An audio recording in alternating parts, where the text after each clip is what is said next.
Alright,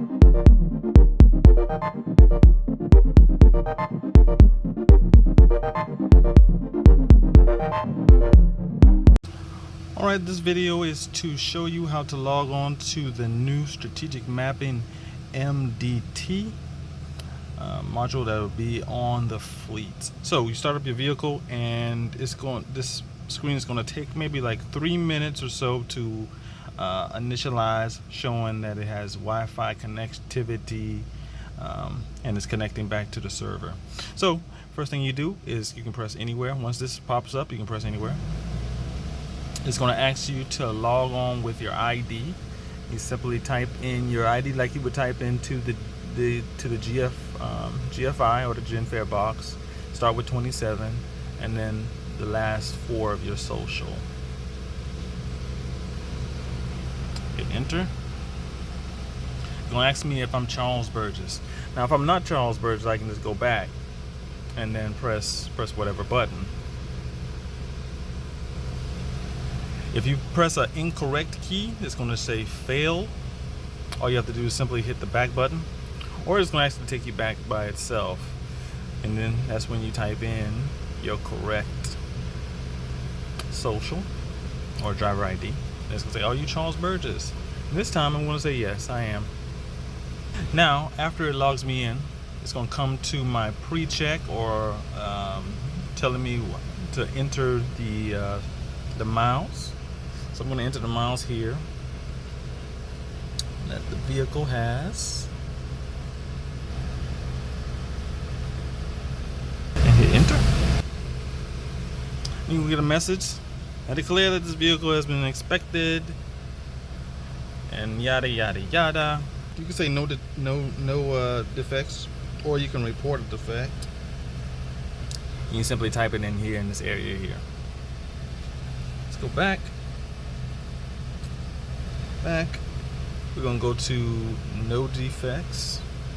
They're going to say inspection submitted. So once that's been cleared and it goes to the server, it's going to come up to this screen. This is your main. Here is service status. Right now it's showing that the service status right now we are not in service. And we'll go through these buttons here a little bit later on. So we go back, we go to inbox. You have no messages. This is not an email system. It can only go from dispatch to vehicle.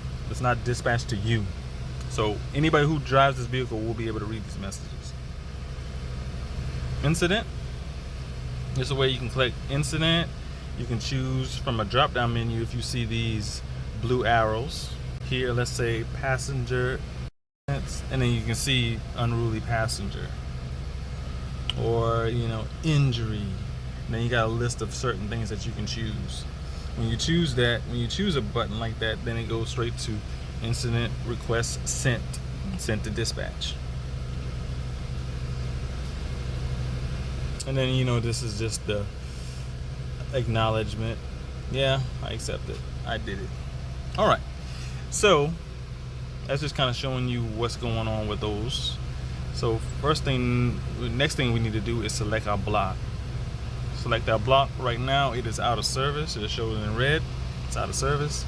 We can select the block from going down this arrow and until we find it, or we can hit search here and then we can search for it.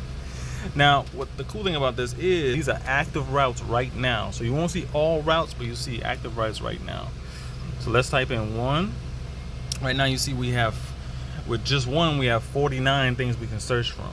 But as we drill down even deeper to 0, now we have 23. If I put 1 more, now we have 11. And I think I can search from 11. So you go, hit the arrow down, and then you can search from the 11 that's in here that has a variation of 101. Let's say we just want the last one here. All right. So now it brings me up to the route. And this is the screen you will see as you're on right now. So next thing we need to do is we need to start our trip. And as you see, as soon as I start my trip, it says I am behind schedule because I'm not even on the route right now. So I'm behind schedule, letting me know. So if you see this behind schedule, you'll know that either I need to speed up or, you know, whatever I need to do to kind of pick back up my space. Now, there's buttons on this part. There's a on bypass button, and usually that does is if you can't drive any passengers. Like, look, I'm behind schedule. I need to pass these other passengers so I can get back on schedule. It's going to ask you why did you press this button? And you say, hey, I'm behind schedule. And when that happens, you'll see that's blinking on and off from green to red. And what's going on outside the bus is that the sign is saying out of service and then showing the route. Out of service, then showing the route. This will time out once you get back on back on schedule, so you don't have yourself off on bypass the entire route. So you can close that off. You can close that off yourself though if you also choose so. Announcements.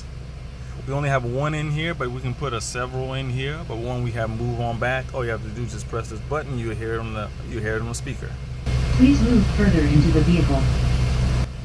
All right, and we can have several just like that, or like wear your mask. Please wear your mask. You look back in the passengers and they're not wearing the mask. You can hit that, and that will display. You can send messages as well. These have categories you can choose. Road conditions. This sends directly to the dispatcher. Freezing rain, and say, hey, confirmed. I got sent to dispatch, so dispatch knows. Also, you have incidents. You can report incidents like how we said earlier. We can do, a service issue, service suspension, something like that. Any type of incidents you want to report. All right, so and then the next thing is emergency, and then we talked about this already before. Passenger injury. We can say, hey, yep, it's confirmed. It's got sent to dispatch. When you're done with your service, you just hit back, and it takes you back to this screen right here. And you can go to log off when you're done with your shift. And it's going to ask you for those ending odometer miles. We didn't move anywhere, so I just type in the same one that when I started, but obviously this will be different for you. Hit enter. I declare that it's good. Yep, I declare that it's good. Everything is good. Inspection is complete. Report any defects. Nothing new to report. I've been signed out of this system. And then it goes back to the screen where it is, and all I got to do is shut off my vehicle, and I'm done for the day. And that's it.